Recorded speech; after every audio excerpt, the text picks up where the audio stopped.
गर्मियों के मौसम में एक गांव में सभी गांव वाले अपनी अपनी छतों पर लेटे हुए थे। चांदनी रात थी और ठंडी ठंडी हवा चल रही थी। उसी गांव में नमन अपनी पत्नी और बच्चों के साथ रहता था। नमन का बेटा राजू चांद की ओर देख रहा होता है और नमन से बोलता है, पिताजी, ये चांद रात में चांद होता है और दिन में सूरज क्यों बन जाता है? बेटा, चांद और सूरज दो अलग अलग चीजें हैं। सूरज दिन में निकलता है और चांद रात में, समझे? चलो अब सो जाओ, रात काफी हो गई है, मुझे भी सोने दो, कल काम पर जाना है। ऐसा कहकर नमन सोने लगता है, लेकिन राजू को नींद नहीं आती और वो चांद को देखता रहता है। थोड़ी देर बाद चांद का रंग बदलने लगता है और वो लाल रंग का हो जाता है। ये देख राजू नमन से बोलता है, पिताजी, पिताजी, चांद का रंग बदल गया है, देखो देखो वो लाल हो गया। क्या है राजू, सोने दे मुझे, ना तो खुद सो रहा है और ना मुझे सोने दे रहा है। क्या हुआ, क्या बात है? राजू डरते हुए चांद की तरफ इशारा करता है। नमन चांद को देख घबराते हुए बोलता है, ये क्या हो रहा है? ये चांद तो सचमुच में लाल हो गया है। ये सब क्या हो रहा है? तभी चांद हंसने लगता है और बोलता है, गांव वालों, तुम सबकी मौत आ रही है। कुछ दिनों में सब मरोगे। सब के सब या तो यहाँ से भाग जाओ। उसके बाद चांद का रंग फिर से पहले जैसा सफेद हो जाता है। लेकिन गांव वाले काफी घबरा जाते हैं और अगले दिन सुबह गांव की चौपाल में मिलते हैं। नमन भीमा से बोलता है, भीमा भैया, कल देखा आपने, चांद का रंग बदल गया था और वो हमें मारने की भी धमकी दे रहा था।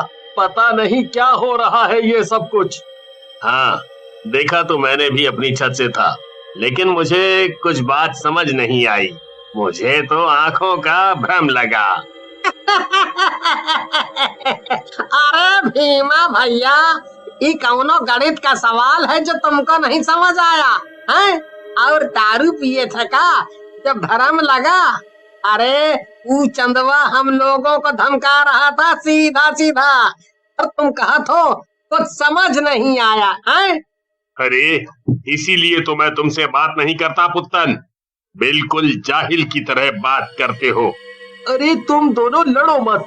एक तो ये चांद की बात से इतना डर लग रहा है और ऊपर से तुम दोनों भी लड़ रहे हो। मैं तो कहता हूँ आज रात का इंतजार करते हैं और अगर कुछ होता है तो कल फिर मिलेंगे और देखेंगे कि क्या करना है। नमन की बात गांव वालों को जम जाती है और वो रात का इंतजार करने लगते हैं। आधी रात होते ही चांद का रंग फिर से बदलने लगता है और थोड़ी ही देर में लाल हो जाता है। गांव वाले अपनी अपनी छतों पर खड़े होकर ये सब देख रहे होते हैं। मुझे देख रहे हो? लगता है मेरी बात तुम लोगों को समझ नहीं आई। लगता है तुम लोग मर के ही मानोगे। चांद की बात सुनकर नमन कहता है, चांद जी, ये हमारा गांव है, हम इसे छोड़कर कहीं नहीं जाएंगे। लेकिन तुम हो कौन?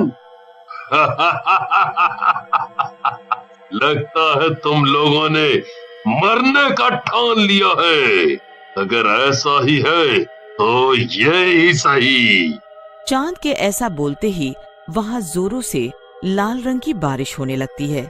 ये देख गांव वाले घबरा जाते हैं। लेकिन वहीं पर एक शराबी जिसका नाम दिनेश होता है बोलता है, अरे तुम लोग तो कह रहे थे कि लाल रंग की बारिश हो रही है। मुझे तो ये रेड वाइन लग रही है। दिनेश की बीवी सीमा गुस्से में चिल्लाती है और बोलती है, हाय रे, मेरी फूटी किस्मत, कहां से मैं इस शराबी के पल्ले पड़ गई। अरे मनहूस, ये शराब नहीं खून है। तुझे खून और शराब में फर्क नहीं पता चलता क्या? हाय रे हाय। सीमा के मुंह से खून का नाम आते ही सब गांव वाले बारिश की बूंदों को हाथ में लेते हैं। वो बूंदे सच में इंसानी खून होता है। अरे ये तो सचमुच में खून है। सब के सब भागो और अपने घरों के अंदर चले जाओ। नमन की बात सुनकर सारे गांव वाले घर के अंदर चले जाते हैं और छिप जाते हैं। रात भर वो खून की बारिश होती रहती है। सुबह होने पर गांव वाले घरों से बाहर निकलते हैं। चारों तरफ खून ही खून होता है। अरे ये सब क्या हो गया? हमारी तो गेहूं की पूरी फसल ही बर्बाद हो गई।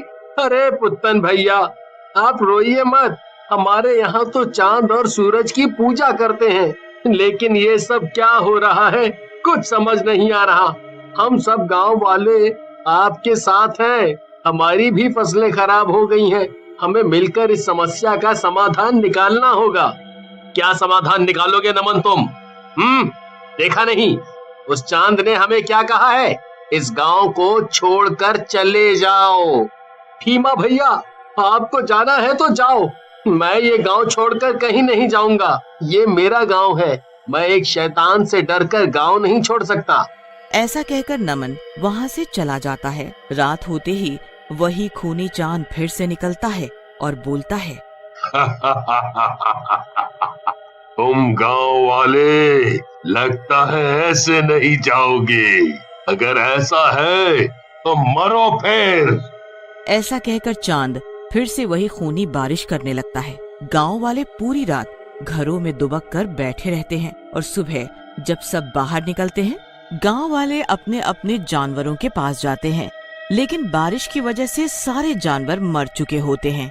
गांव वाले रोने लगते हैं और परेशान हो जाते हैं। नमन भैया, लगता है अपना इस गांव में इतना ही दाना पानी था। अब हमें ये गांव खाली कर देना चाहिए, नहीं तो अपने पालतू जानवरों के बाद अपना भी नंबर आ जाएगा। हाँ। ऐसा कहकर भीमा और उसके पीछे सभी गांव वाले वहाँ से चले जाते हैं। तभी नमन का बेटा राजू वहाँ आता है और नमन से कहता है, पिताजी, मुझे आप पर गर्व है। आप सचमुच में बहादुर हैं। मैं आपके साथ ही रहूंगा। राजू की बात सुनकर नमन को हिम्मत आ जाती है और वो गांव से दूर एक जंगल में एक साधु बाबा के पास जाता है। साधु बाबा नमन को देखकर मुस्कुराने लगते हैं और बोलते हैं, आओ नमन बेटा, आओ। इस दिन का तो मैं कई वर्षों से इंतजार कर रहा था।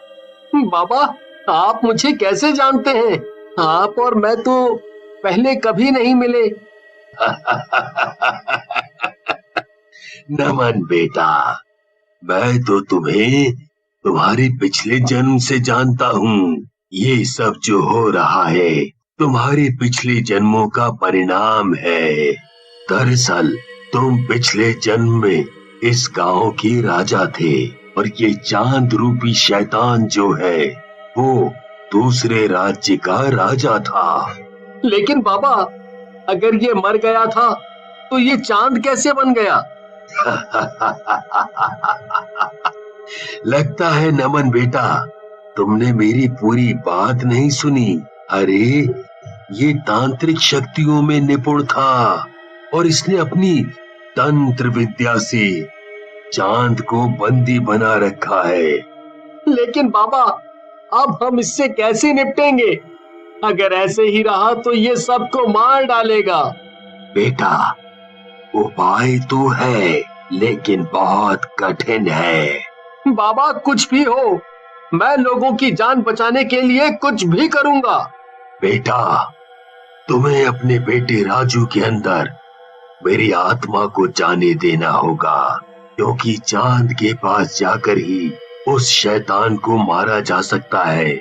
नमन के हाँ करते ही साधु बाबा अपने प्राण त्याग देते हैं और उनकी आत्मा नमन के साथ जाती है।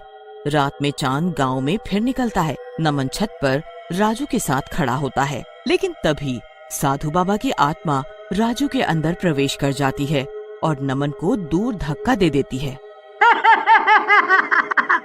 दुष्ट शैतान, नमन को तू छू भी नहीं सकता। आज तेरी मौत पक्की है। ऐसा कहकर राजू चांद के मुंह के अंदर घुस जाता है। चारों तरफ जोर से रोशनी होती है और बहुत जोरों से बिजली कड़कती है। जब रोशनी हटती है तो शैतान की लाश नीचे पड़ी होती है और राजू बेहोश होकर नमन की गोद में गिरता है और सब गांव वाले भी वापस अपने गांव आ जाते हैं।